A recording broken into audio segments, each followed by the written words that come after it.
నటసింహ నందమూరి బాలకృష్ణ గారు ఎన్బికే 109 షూటింగ్లో చాలా బిజీగా ఉన్నారు.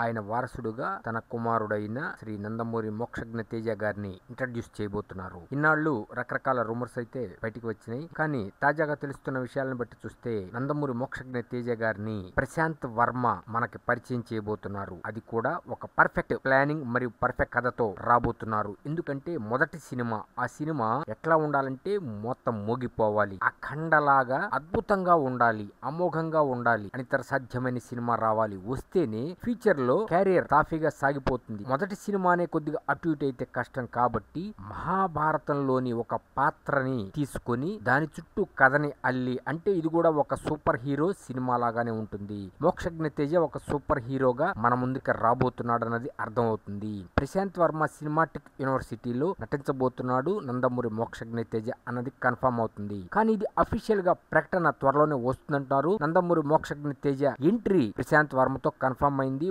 మహాభారతంలోని ఒక పాత్ర చుట్టూ సినిమా అంతా తిరుగుతుందంటే అటు పౌరాణికం ఇటు ఆధునికం రెండు కలిపి మనకి ఇవ్వబోతున్నాడు హనుమాన్ సినిమా లాగా. అదే విధంగా ప్రస్తుతం డిస్కషన్స్ జరుగుతున్నాయి కథ మీద.